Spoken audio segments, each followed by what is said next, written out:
Tanguay électronique, en première ligne.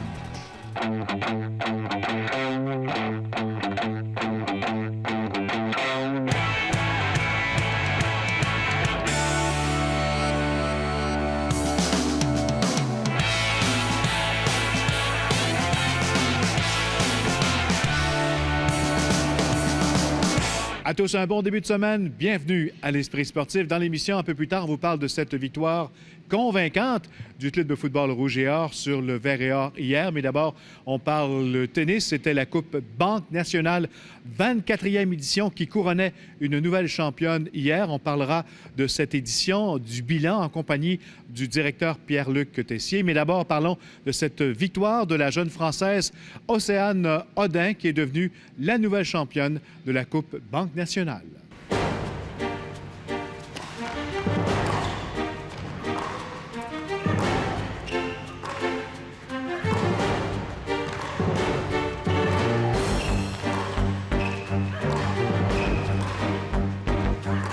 Non, c'est terminé. Océane Odin éclate en larmes. Le père est sur le point de le faire. Elle a gagné son premier titre WTA. Je vais pas le cacher, j'étais énormément nerveuse. Je menais en plus 40-15. J'avais fait un bon jeu en plus jusque-là. Et puis là, je fais ma première petite double. La petite double de la trouille. Ben voilà, ça arrive à tout le monde. Et puis derrière, il y a un échange. Et puis j'attaque pas assez. Parce que je me dis, elle va peut-être faire la faute. Et puis c'est fini. Et ben non, elle fait pas la faute. Elle fait un point gagnant. C'est multiplié par 10 quand on le gagne. Parce qu'à la fin, je commençais vraiment à être fatiguée. Elle me faisait faire des échanges. Et je me disais, punaise, s'il y a un 3-7, je suis un peu mal barrée. Donc c'est vraiment un soulagement énorme d'avoir gagné finalement en 2-7. J'ai pas l'habitude, j'avais jamais fait de tableau final de WTA. Donc quand j'ai gagné mon premier match, j'étais toute contente. C'est là mon premier match gagné dans un WTA et finalement je le gagne. Donc c'est vraiment incroyable. Pierre-Luc Tessier, bienvenue à l'Esprit sportif. Bonjour. Pierre-Luc, avant de faire un bilan, parlons de cette finale hier. Deux jeunes qui croisaient le fer.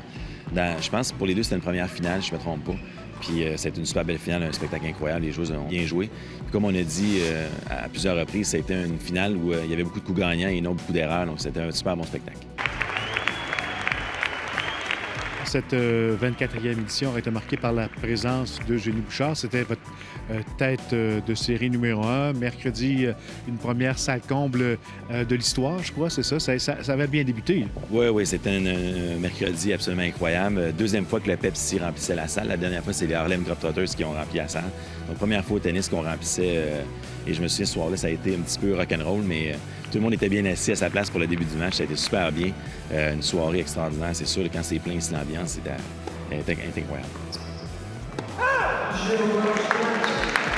Quelques heures après la fin du tournoi, comment on fait le bilan de cette présence d'Eugénie Bouchard qui est partie en catastrophe? Écoutez, c'est sûr qu'on est déçus de comment ça s'est terminé. On est très déçus de ce qui s'est passé. Par contre, si on se met dans les souliers d'Eugénie Bouchard, on comprend un petit peu aussi le côté nervosité, le côté pression qu'elle avait cette semaine.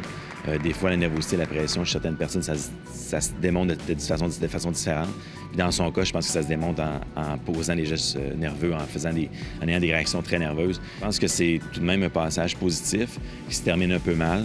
Mais c'est sûr qu'on aimerait on aimerait la revoir à Québec tous les années, parce qu'on s'entend que d'avoir une salle comble à chaque année, ce serait vraiment extraordinaire. C'est une genre d'année comme ça. On avait dit en début de tournoi que c'était un classement très serré, donc le tableau était très serré en termes de classement de joueuses. Et on s'attendait à beaucoup de surprises, beaucoup de matchs serrés.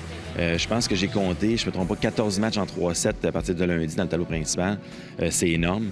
De voir les têtes de série tomber, c'est surprenant, mais on savait qu'il y avait des jeunes joueuses en dessous qui poussaient, qui étaient capables de battre ces joueuses-là. Donc, c'est une surprise, une déception pour nous, oui. Mais d'un autre côté, on avait des jeunes extraordinaires à voir jouer. Donc, le spectacle n'a pas été gâché pour autant.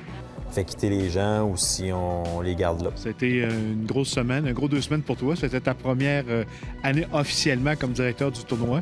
Comment tu as vécu ça? Je vous dirais que le avant a été plus stressant. Le pendant, une fois que c'est parti, c'est un petit peu moins stressant. Il y a eu des petits feux à éteindre un petit peu partout dans la semaine. Mais c'est ça, un tournoi, il faut être prêt à n'importe quoi, il faut être prêt à toute éventualité.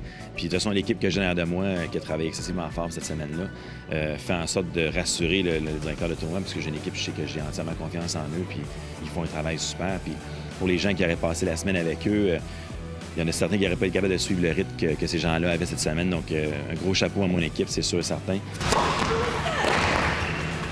L'an prochain, ce sera l'année du 25e anniversaire du tournoi ici à Québec. Il y aura sûrement des choses spéciales qui se dérouleront.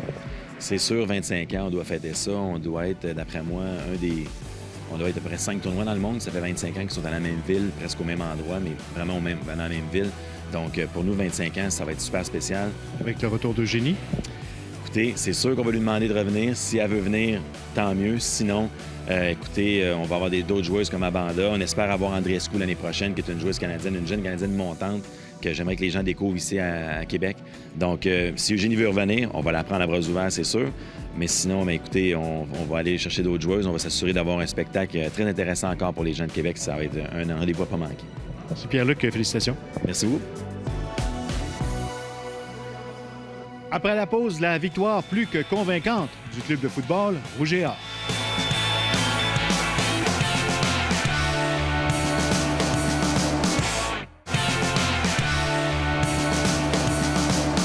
Parlons maintenant football. Le Rouge et Or disputait dimanche après-midi son 3e match de la saison régulière. Victoire convaincante de 41-3 contre le Vert et Or. On a parlé de ce match et de la saison du Rouge et Or en compagnie du journaliste sportif Richard Boutin du Journal de Québec. Mais d'abord, en son et en images. Voici cette belle victoire du Rouge et Or. Richard, jeu de l'option, garde le ballon dans la zone des buts pour le toucher. Feinte de remise, on regarde justement vers Faubert Lucie, la passe est complétée. Feinte de jeu au sol, la passe dans la zone des buts, touché! Premier essai, la zone des buts. Richard qui court à l'extérieur, dans la zone des buts, pour le toucher. On remet la charrière à Christopher Amoy qui trouve une ouverture du côté droit. Christopher Amoy dans le territoire du Vert et Or. Là, on remet le ballon dans la charrière. C'était le balayage au receveur dans la zone des buts pour le toucher. Richard, on a vu une victoire convaincante du Rouge et Or ici sur ce terrain. Est-ce vraiment seulement l'effet de l'absence d'un Jérémy Rock qui a fait la différence ou Laval était dû pour exploser offensivement? Bien, deux choses. Sherbrooke, c'est possiblement la plus mauvaise édition depuis plusieurs années. C'est vraiment difficile en attaque.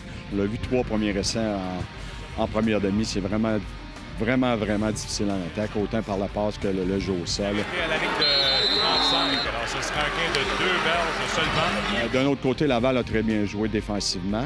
On resserré couverture de passe. Ils ont limité au sol l'attaque terrestre du Vert et Or en première demi. Donc, ça devenait très difficile pour le Vert et Or de bouger le ballon. Comme on l'a vu, deux passes complétées pour 12 verges en première demi pour 7 verges. Ça a été vraiment difficile. Laval a bien joué défensivement, mais c'était pas un grand test, disons. Contrairement aux 2 premiers matchs de saison contre Montréal et Concordia, le Rouge et Or a utilisé beaucoup de formations en 5 receveurs, donc moins de monde dans la boîte pour bloquer. Hugo Richard. Là, c'est la passe complètement seule à Félix. Plus de receveurs, ça a amené des longs jeux. On a vu plus de longs jeux hier, des jeux de 20 verges et plus que dans les 2 premières parties. Oui, il y a des très bons receveurs. On a vu Félix Faubert-Lucier qui a connu un très bon match. Il était rouillé un petit peu à Concordia, c'était son premier match. Ça va être un des receveurs les plus sûrs, le gars de 5e année qui apporte beaucoup au niveau du leadership. Il a joué un grand match hier. Le ballon dans la charrière à Christopher Amoy. Il est arrêté après un gain de 4 verges. Christopher Amoy courir avec le ballon sans l'échapper. Oui, c'est sûr que c'est un problème depuis le début de la saison. Il a commis des échappées contre Montréal, donc que Laval avait quand même récupéré, un à Concordia. Donc, c'est une facette du jeu, les revirements qui ont coûté cher dans les 2 premières parties, qui ont coûté cher à la Coupe d'Antimont l'an dernier. Hier, seulement un revirement, une interception en fin de match avec Samuel Chénard, donc a beaucoup mieux protégé le ballon. Feinte de remise, on regarde justement vers Faubert-Lucie, la passe est complétée. Oui, c'est bon pour la confiance, entre autres, de Hugo Richard, qui a complété plusieurs passes, a couru avec le ballon, même si après le match, il se disait pas tout à fait satisfait. Bien, il a joué un bon match, c'est sûr, au-dessus de 300 verges par la passe. Tous les receveurs, les 10 receveurs qui étaient en uniforme ont joué, les 4 porteurs ont joué. Donc, c'est bon, faut que tu gardes le monde heureux, tu donnes du terrain de jeu à tout le monde. C'est certain que ça fait du bien de mettre des chiffres sur le tableau, des bonnes statistiques. Hugo, il y a eu de la pression. Les premières séries au premier quart, on l'a vu courir souvent avec le ballon en deuxième et long. C'était pas ça le plan. C'est bon pour justement, comme dit Glenn, pour progresser avant le prochain gros test. sera de jouer à nouveau à Montréal. Ouais, le prochain test, c'est vraiment dans 3 semaines parce qu'avec Montréal-Esson en fin de semaine à Sackville, ça devrait être un match à sens unique. Après ça, McGill qui s'est amélioré, mais McGill ne peut pas rivaliser encore avec Montréal et Laval pour l'instant. Donc oui, le prochain gros test va être à mi-octobre, au retour après la fin de semaine de congé au Sepsum contre les Carabins. Pour Richard, bon voyage dans les Maritimes. Merci. Le Rouge-et-Or, une deuxième victoire de suite. Après 37 points contre les Stingers, 41 points cette semaine contre le Vert-et-Or. 2 victoires, 1 défaite donc pour le Rouge-et-Or après 3 semaines d'activité.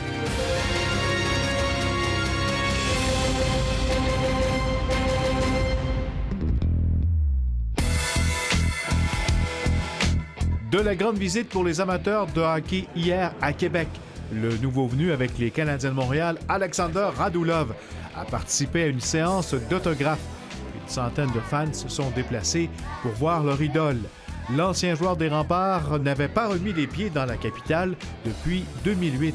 Il sera de retour chez nous vendredi soir lors du match inaugural de la 20e saison des Remparts et aussi le 4 octobre prochain à l'occasion du match hors concours Canadien-Bruins au Centre Vidéotron. It's nice to be back, but I didn't get time to go to see New Arena because I don't have that much time.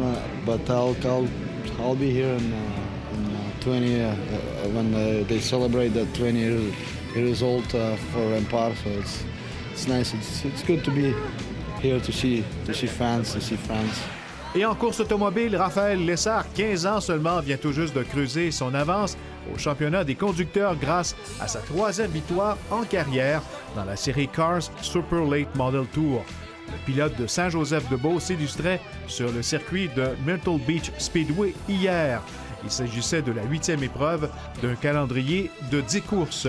Raphaël Lessard prend donc une sérieuse option sur le championnat des pilotes alors qu'il ne reste que 2 courses à la saison. La prochaine course de Raphaël Lessard dans la série Cars Super Late Model Tour aura lieu le 29 octobre prochain au Hickory Motor Speedway en Caroline du Nord. Voilà, c'était l'Esprit sportif pour aujourd'hui. Je vous rappelle en terminant que toutes nos émissions, vous pouvez les revoir sur notre site Facebook, l'Esprit sportif. Bye bye, à demain.